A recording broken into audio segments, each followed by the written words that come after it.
My name is Samiya Sajid. I'm a medical student right here at UMKC, and my life's journey has taken me from Philly to Chicago to St. Louis and then right back here in Kansas City. I am the daughter of two amazing immigrant parents. They told me two things before I came here.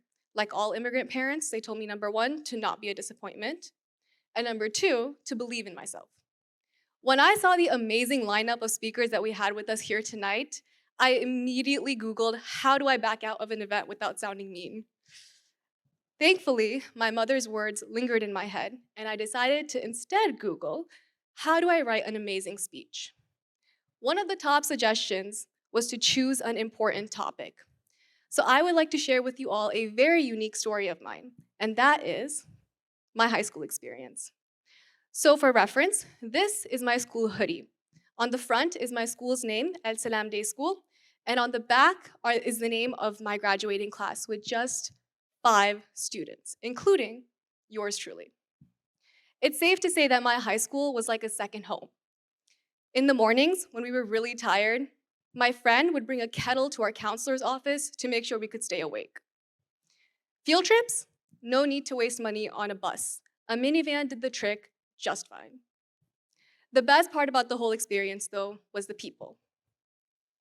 We were all from different countries: India, Pakistan, Syria, Palestine, and Indonesia. And never once did we use that as a point of contention. Instead, we had the best potlucks. I mean, we had butter chicken, samosas, makruba, everything, you name it. When I left this high school and I came here for undergrad, a fear of mine was, how was I going to recreate that community here? Thankfully, after some successful outreach efforts, I was able to recreate that community because these people love and accepted me for who I am. When I would fast for over 12 hours in Ramadan, my friend would have her mom make me jollof rice so I could have something to break my fast with. Long story short, my identity as a minority never hindered my ability to make friends.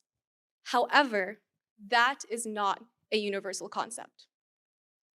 Hate crime incidents in Missouri jumped almost 70% from 2020 to 2021, including right here in Kansas City. This is the world that we live in, a world that values conformity over unity. We live in a world where my dad had to teach me how to talk to law enforcement officers to avoid being targeted. We live in a world where we are often shushed from speaking our native languages in public.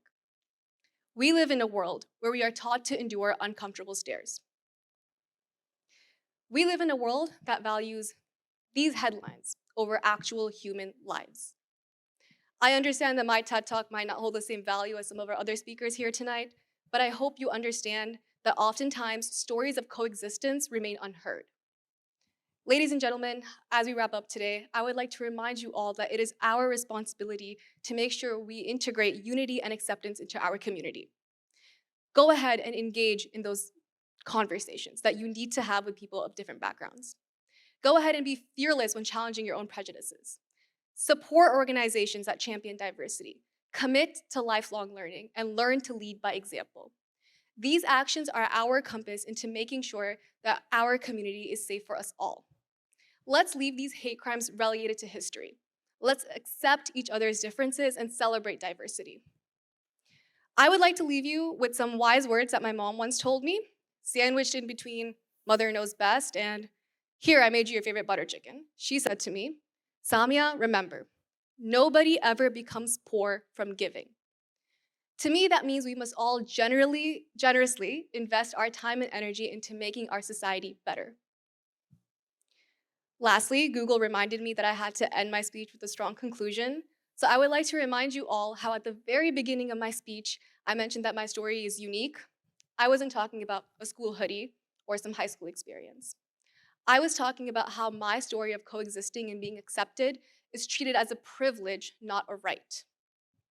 Extending that olive branch, taking that first step, is a very difficult step to take indeed. But living in a world plagued by hate crimes is equally as difficult. So please choose your hard wisely. Choose unity, not conformity. Thank you.